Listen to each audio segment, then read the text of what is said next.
Welcome to the Hamumu Halloween Home Horror Hoedown, the podcast where we watch scary movies so you don't have to. From award-winning to completely unknown, we take them all way too seriously.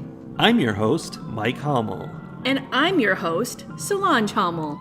Now, warning, we use a ghoulish number of spoilers, so watch the movies first. Second warning, we don't know anything about anything, so don't take us seriously as we take these movies seriously. Just a heads up for this episode, while we don't go into any detail, this is a movie ultimately about the sexual assault of a minor. So if that's something that's going to be triggering for you, you may want to skip this episode. It's not very loud in our house, is it, Soli? No, in fact, you might say we have a silent house. Ooh, that sounds terrifying. Silent House 2011. It is freezing outside. It is freezing outside. We have our blinds all closed in an effort to conserve heat because we live in a place where they don't know how to build houses that conserve heat. We have our fire lit as well. It's lovely. It is a silent house. It feels Christmassy. We got our Christmas tree still up, which is inappropriate, but Libby loves it. It's no longer a Christmas tree. I have taken all the Christmas ornaments off. I've put all the Christmas things away. We just have a fake pine tree in our house. Yeah, which Libby loves to climb. Yes. First fact about this film. It is, quote unquote, all one shot, meaning it's not literally all one shot, but it looks like it is. That's the gimmick of the movie. Right. The whole thing is filmed from the perspective of the main character, whose name is Sarah. And basically everything is what she is observing at any given time. Yeah. Except, I mean, it's not first person, obviously. I mean, there are some movies that are, but it's rare. No, it's like there's a cameraman right behind her at all times in her life. And sometimes it's a little distracting. Like you don't see him, but you can feel that the cameraman's like making his way around a table or squeezing himself into a corner or running down the stairs behind her. Yeah, there's a lot of bouncy running in this movie. Yeah. It was distracting to me to like I knew the cameraman was there.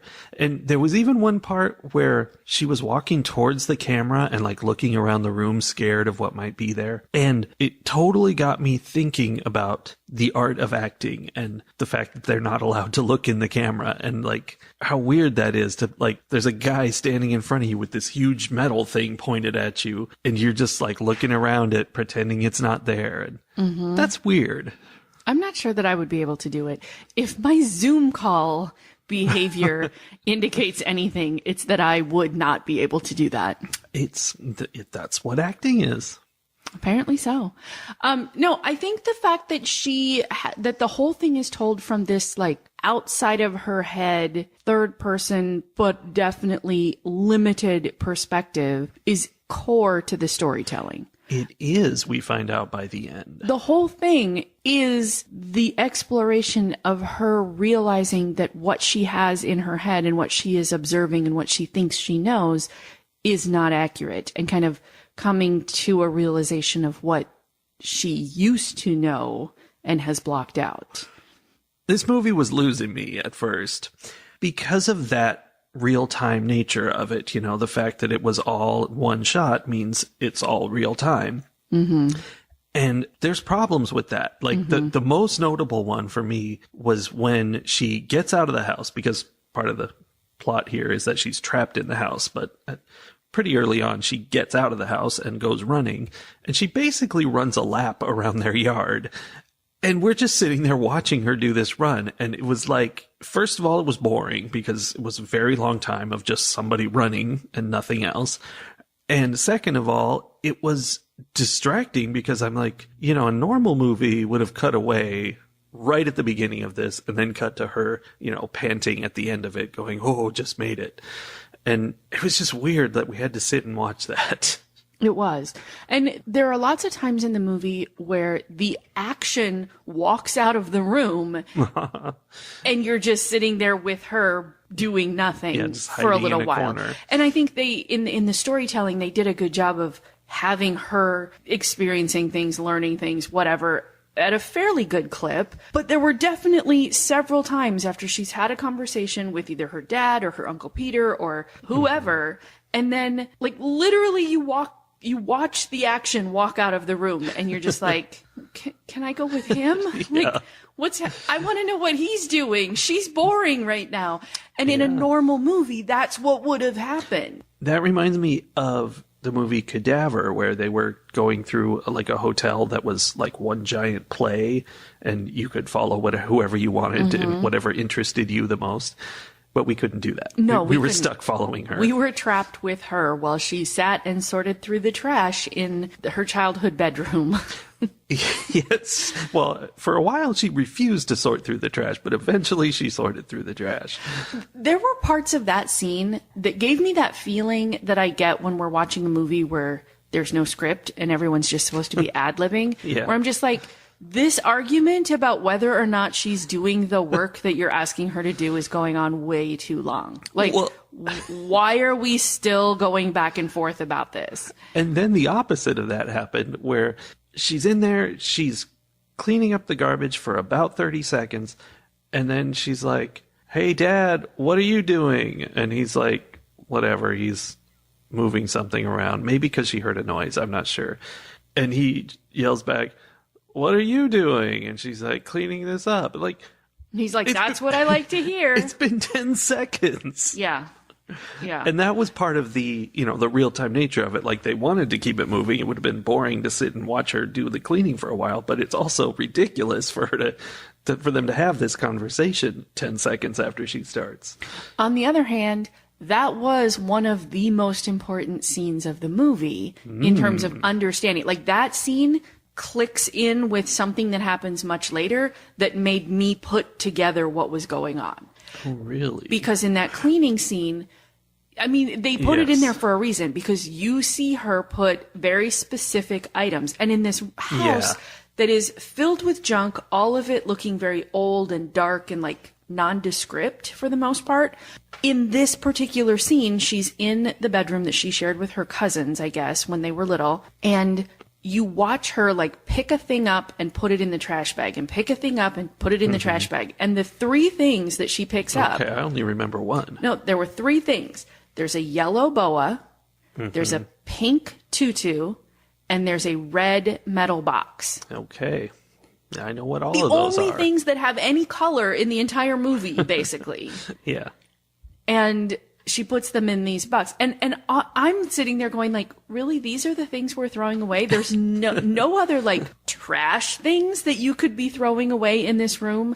But there's a reason she wanted to throw them away. Well, yes, it all came back around. And actually, I was bored to tears through probably 3/4 of this movie. Mm-hmm. And then at the end, it did wrap things up in a way where I was like, a lot of the things that annoyed me, the way she cleaned that bedroom, or the way she like went into a complete meltdown anytime there was anything that made her like anything unexpected or anything that scared her, that I now understand why she is like that. The fact that when she was trying to hide from the people who had invaded her house, at least this is what she thinks is going on, in a house filled with a maze of rooms and things to hide behind, she goes into one of the brighter lit rooms and climbs under the dining room table. Which has no tablecloth or anything. No tablecloth, no nothing. Like, I was so annoyed with her. Well, by the end, I'm like, oh, okay. She was hiding like a child hides.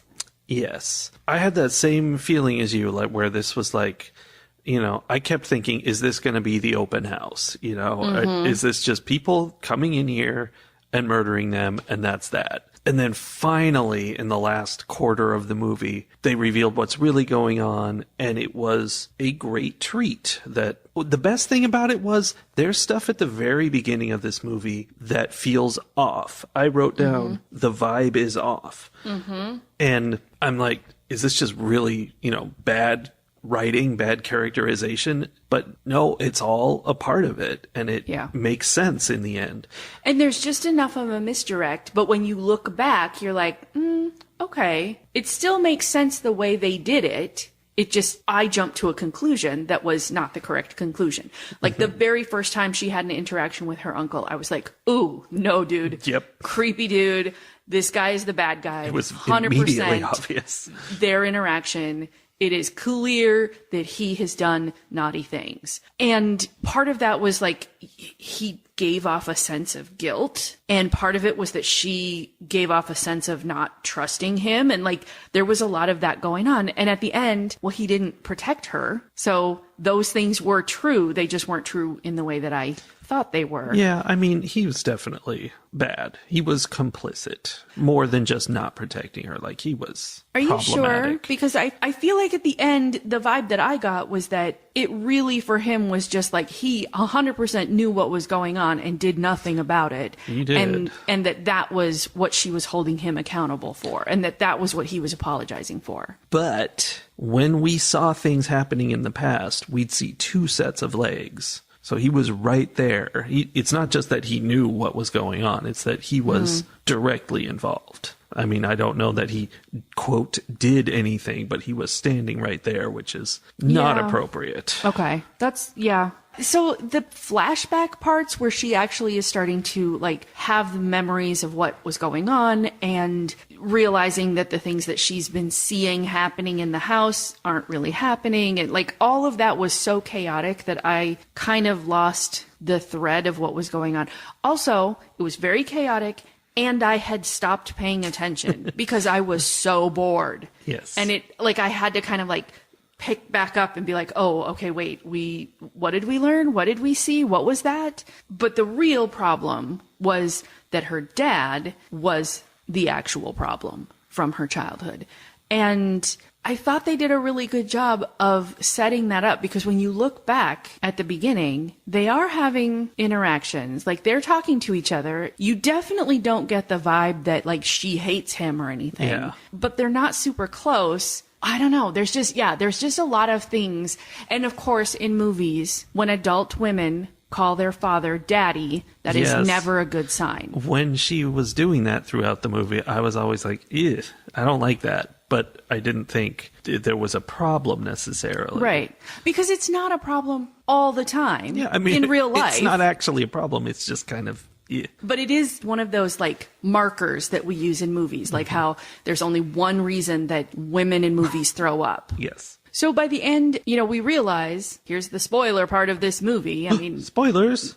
I think we've already kind of dipped our toe in that water, but the big spoiler of the movie is that none of the things that she thought were happening in the house were happening. She was the one hurting her father and her uncle, and she was imagining that there were other people there because she had blocked out the fact that she had been abused by them. And so then we have the last quarter of the movie being her knowing what she's doing and getting her revenge. Yeah, but also kind of fighting against it. Like she was kind of split personality, but not really split personality, but kind of. Kind of slipping in and out of reality. Yeah. Yeah. And here's the overall problem that I have with this movie. Yes. I did not care about her. Wow, that's terrible. It's terrible. And given, you get to the end and I still was sort of like, The beginning of the movie, there was nothing about this character that I really connected to, or that like there just wasn't enough world building or character building at the beginning for me to be invested before things started happening. And then everyone was behaving in such odd ways that I was just like, I don't know, you're all like, why are you doing this? Very like, weird people. Right? And half of what she was doing, I was victim blaming. I'm like, you're bringing this on yourself. Like you are doing things that are making it easier for them to continue attacking you. Like, why are you doing it? She was actually doing those things. Right. And it does make sense at the end. But by that point, I've already like moved on from caring what happens to her. I had that exact thing. Like halfway through the movie, she was just walking through the house and I'm like, they have not given us any background to these characters. Like they don't mean anything to me. They're just people. They did this like really brief discussion between the dad and the uncle and the daughter where they were like, it came out that they were there doing repairs on the house, and you could see that the dad and the uncle had tension, and that you could feel like the weirdness between her and both of the men. And then there's a whole discussion with the neighbor girl or the local girl. Yes. Did she exist? Well, no. And we know that because when Sarah slashed at her with a knife, it cut Sarah's own hand. Right. Okay, so she's having this discussion with this imaginary local girl who's like, we used to hang out, and, you know, I came over to this house with you, and don't you remember? And, you know, and that's the point where we learn that somebody's been destroying this house, like throwing rocks at it and stuff, breaking all the windows. Oh my gosh, I didn't think of that. And we learn that they're there to fix it up, clean it out so that they can sell it. And we learn that she has no memories from her childhood. Yeah, or at least very little. Yeah. So, like, we have all the necessary information, but what we don't have is anything that makes any of these three people, or four people if you count the imaginary local girl, we don't have anything that makes them whole human beings.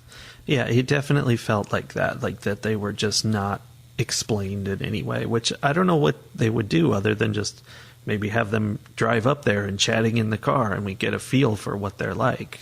Or having them do anything that wasn't exactly moving the story forward, which is a funny critique for me to make because often I'm complaining that it's the other direction, right? Yeah. But in this case, there are a couple of little things, but it's not enough. And it's always something that's adding to the questions, and it was never anything that was adding to the answers about who are these people. Like, even when she went into the kitchen and got the bottle of beer and like opened the bottle of beer and was drinking, which was clearly an important thing, and it does become important later. But even that, I was like, this is clearly tension filled. This is clearly supposed to be something that I develop questions and concerns about. And it's not just like, oh, this is a girl who, when she relaxes, she drinks beer. Like, that would be a thing about her. Yes, it would be nice to know a thing about her. But I don't know that because she looked really uncomfortable drinking that beer, and all I could wonder was, why is she doing this? Why is she so uncomfortable? What is happening? Also, why am I sitting here watching her drink a bottle of beer instead of seeing any of the things that are going on in the rest of the house? Because that's the movie. It's all second person. So, Sophia is the neighbor girl who doesn't exist. Right. And I have two takes on her. First is partway through the movie, I was like, oh, I get it now. Sophia's not a ghost, which is what I thought she was from the beginning. She's a murderer. She's part of this team of killers that's going to come kill them all. And, you know, she did this whole thing about, hey, maybe we should hang out later. I'm going to come over and we'll hang out. And that would be the thing. She'd show up and she'd be like, now we're hanging out. Ha ha ha. And hit her with a hammer. But no, she wasn't. And that leads to fact number 2 about her, which is that I saw on IMDb, one of the directors actually said that Sophia is in fact Sarah's aborted daughter from this abuse, that she obviously had to get an abortion and had issues with. That was absolutely not in the movie in any way, but that's what they decided was the case. Oh my. Okay. Oh. The toilet that poured blood out of the wall. I mean, that's not really so much aborted as miscarried, but whatever. Yeah. Well, depending on what happened to cause. Yeah, that's true. Oh, I had missed that. I thought maybe that just had something to do with the abuse. Yeah. I didn't go there with that imagery, but it makes sense. Wow. So this sort of leads to my second major problem with this film. Okay. For the first 3/4, I don't care what's going on because it's not interesting enough.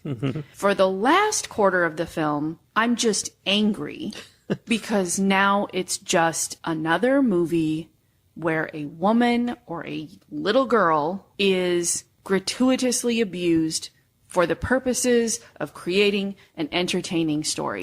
And I don't care that she's the one who is getting her revenge, like that she's the one that's hurting them now. It doesn't matter because the premise of the movie is, look at this other thing that happened and now we have a story. That's what creates a story. Yeah, I can see that. And there's too much of that. Like it's a very appropriate story. It's something out of the norm, something crazy that happened. So it's a story, but they keep using that same one. That's a problem. There are too many of these movies, and too many of them are mainly written, directed, what have you, by men. And that bothers me. Now, this movie is from 2011, which, despite what my brain tells me, is over a decade ago. It is. And, there was a time when movies like this and the fact that she was the one getting revenge, like there was a time where that was part of the shift of the culture. Was it's not just a movie about a woman being attacked, it's about a woman who was attacked who is now getting revenge. That was the first version of strong women. Yes. And now I think we have moved on to a point where our strong female characters, the thing that makes them important doesn't have to be the trauma that they experienced. It doesn't mean that they shouldn't have experienced trauma or that we can't talk about those things, but it's not the only thing that makes them important. It's sort of like now we have characters in movies and TV who are gay or trans or, bi or whatever, and that's not the only important thing about them. That just happens to be part of their characteristics. That was a cool bit in a movie we watched a little bit ago, Talk to Me. We didn't even mention it because it's literally not important at all to the plot. One of the characters in the movie is non-binary, and people refer to them as they, and that's it. They're just a regular person, and that's all. And that's something. It's not part of the story. Yeah. It just is happening. And I think that's, I think now when we have stories, horror or otherwise, about strong women, they may have trauma in their past, but the story isn't necessarily about the trauma happening or about them getting some kind of revenge or having to heal from the trauma. Yeah. It's just that it's part of who they are when they do other things in their lives. They raise their children or have relationships or go to jobs. Fly spaceships? Fly spaceships. Yeah. Whatever. I think that this particular style of story had its moment where it was a powerful storytelling piece, but that moment has passed. And 2024 me watching this 2011 movie was exceedingly annoyed by it. Yeah. Speaking of strong women, and you've mentioned this before, throughout this movie, Sarah is just in hysterics for the entire movie. And every time I saw it, I was like, this is grating. I don't want to see this. It's unpleasant to watch. It's also exactly how I would act in this situation. She's not just scared. She's like incapable of functioning because she's so terrified and has no idea what's going on. And I think it's probably like the most realistic way to portray someone scared of things. Like we never see that in movies, but it's so annoying. Right. There's maybe a reason we don't see that very often. We don't want to see people acting the way they really do. We want to see them being stronger than that. Right. I think I like that choice in that is a realistic response to having this like traumatic background that you don't remember. Like she is afraid all the time because her body remembers being afraid and knows that there's a reason to be afraid, but her brain has, is pretending there isn't. So she's got that the trauma response going on the whole movie. Right. And so it's very realistic, but it's really annoying to watch someone not be able to function. But then as I was watching, there were parts where I was like, oh my gosh, just get it together. Like, why are you in full paralysis because there was one small sound out in the hallway where your dad is? Like, But I'm like, why? And then I stop and think and I'm like, oh, when my anxiety is high, it takes almost nothing for me to go into paralysis mode and to like go into this full panic of, I don't know how to handle this. Yeah, so I really think it was a very realistic portrayal, and we don't like people. People are terrible. Show us fake people. Well, I think there is something about that we don't like to see weakness. Yeah, for sure. Okay, I was thinking about this while we were watching a different movie today, one we're not going to be reviewing because it's not a horror movie.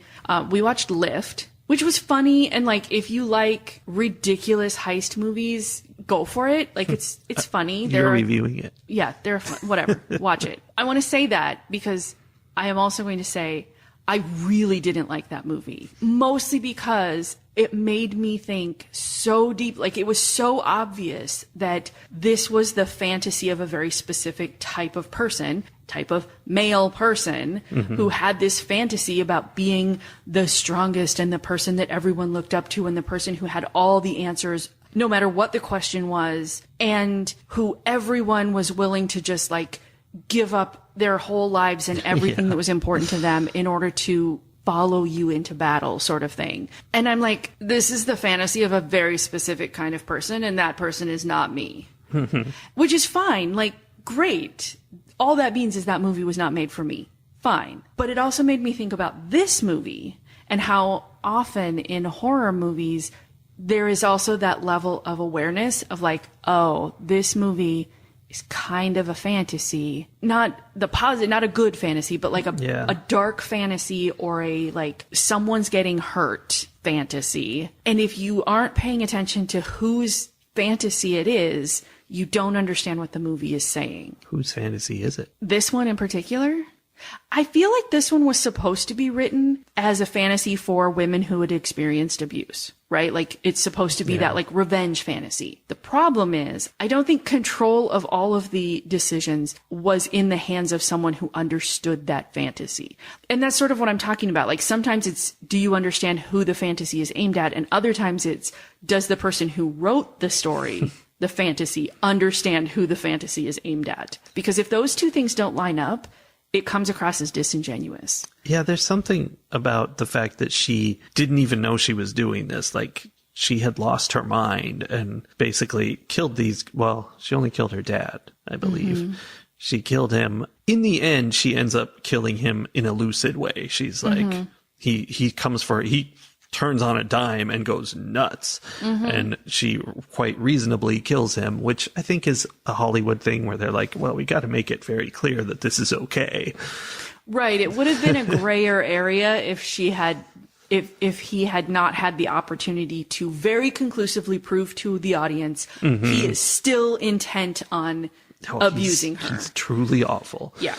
It's that as opposed to, you know, like if she had lured them out to this house and arranged it so that they would get killed, like she'd be a villain, like not a villain, she'd be an anti-hero or something like that, you know, like, hooray, she's killing these bad guys. But, you know, that's like revenge fantasy. Yeah. This was like revenge fantasy mixed with, well, she's a psycho killer. Like, it's weird. Yeah. Well, and it was a revenge fantasy, but so much of it focused on here, look what happened to her, that I'm like, that doesn't feel like, it feels like someone else's fantasy is kind of edging in. Yeah. And it's not the same person. And I think that's what makes me uncomfortable about a lot of these movies that have assault or sexual violence in them, because there's a very fine line between, is the point of the movie the revenge, or is the point of the movie, look at this? Yeah. I mean, we've definitely been there before. Yeah. Not necessarily with that kind of trauma, but with just like brutally assaulting women physically. Yes. So something I liked more about this film was that there was a lot of symbolism that you could pick out. It was like the kind of symbolism we're taught in high school English, like very overt, red curtains mean this, you know? And I think it's funny that so often, like, we're taught to find that symbolism in things where I'm like, I don't know that symbolism existed when that story was originally written. Yeah. We've created that. But then we learn that that's what symbolism is. And then we go on to create content where we include that symbolism, which is a funny, like, weird, self-fulfilling prophecy kind of thing that happens. But this movie had a lot of that very overt symbolism. The tutu and the boa being, like, brightly colored and, you know, so childish, and moment of innocence in the darkness of this abandoned house. But more importantly, the fact that she kept getting locked in the house at various times. And she was the only person who could let herself out of the house True. in all of those different times, which I thought was a little clunky, but also was kind of interesting. Yeah. And the fact that it was all from her point of view, like we talked about at the beginning, seemed also very symbolic, where it was, you know, oh, we're in her head, but not in her head because she's not even in her head. Ooh. So it's not first person because she has disassociated from what's going on in the reality too. So like we are kind of Sophia following her around. Yeah. I don't know. I thought some of that was interesting. Very artistic. Mm-hmm. Ratings. We've covered all the angles about what this movie is like, and that's kind of my take on it, that at first it was like, this is pretty dumb, pretty boring, and then as the twist comes into it and you realize what's really going on, it's like, oh, that's really clever and cool. But it doesn't make up for the fact that it's not fun to watch in the first place. So like, if they had done it better with this twist, it would be great. And I should point out that this is a remake of a 1 year older Uruguayan movie. So I might have to try that sometime and see if they did it right in the first place. Yeah. But it means it's not a great movie, despite having this really clever, cool idea about how it all works. So I'm just going to give it, you know what? I'm going to give it 3 Polaroid pictures out of 5 because I'm bumping it up a little because that is a clever thing they did. Mm-hmm. I am actually going to give it the exact same score, 3 Polaroid pictures out of 5. Okay. For basically the same reason. I did not enjoy this movie. Mm-hmm. I've already said, I was bored for a big part of it. I was confused for a chunk of it. And then I was annoyed for the ending of it. And so the story itself did not work for me. And I do think that that is a case of it being a 13-year-old movie. Yeah. I think that plays into it. I think I probably would have enjoyed this movie a lot more had I seen it in 2011. Because Probably. I would have been more in my own personal, like, revenge fantasy is the strong female character kind of place. That being said, I'm still giving it 3 because I feel like I can see what they were trying to do. And they did interesting things. Yeah, a whole lot of little sneaky foreshadowing that you could feel smart for picking up. Mm-hmm.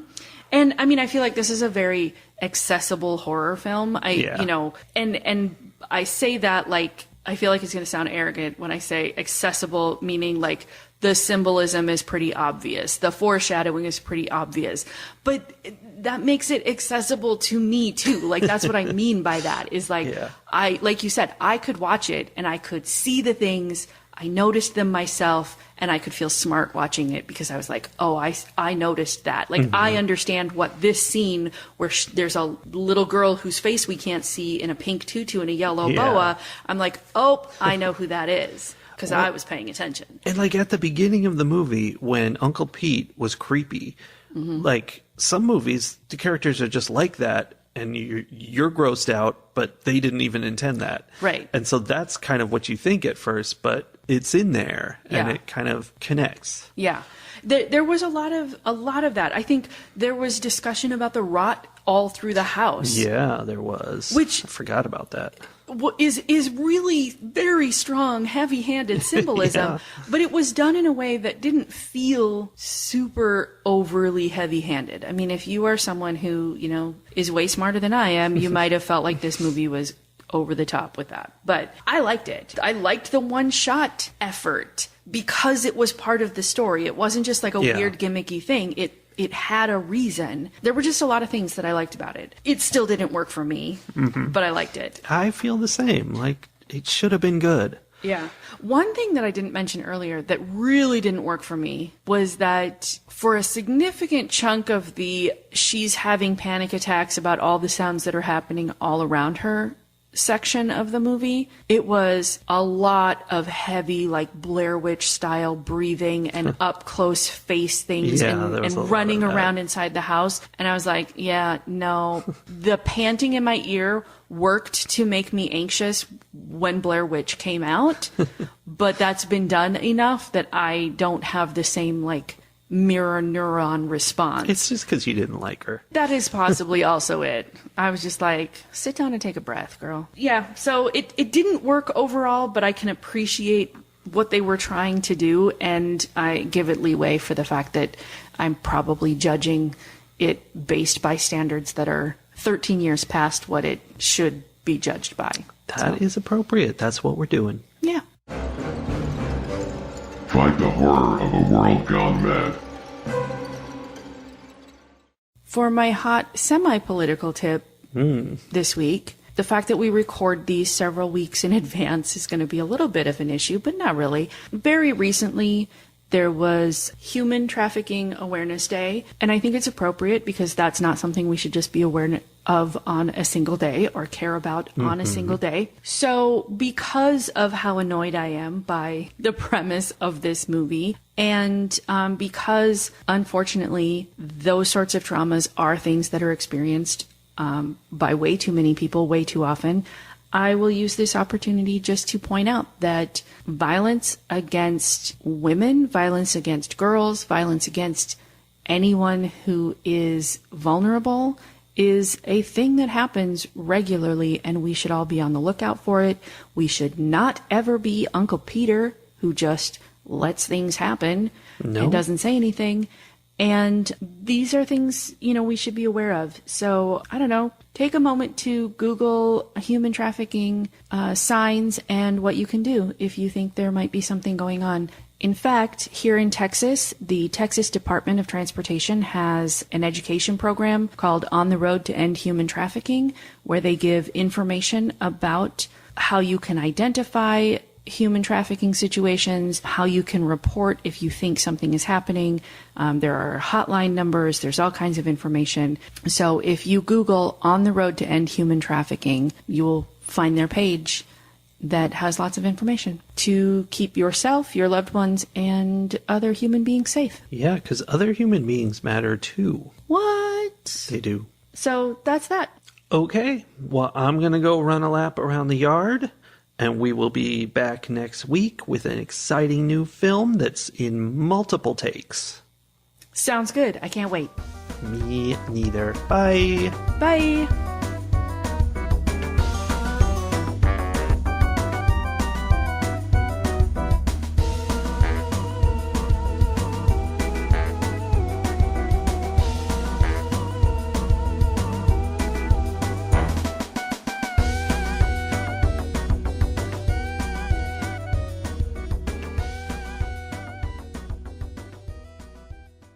Mm-hmm.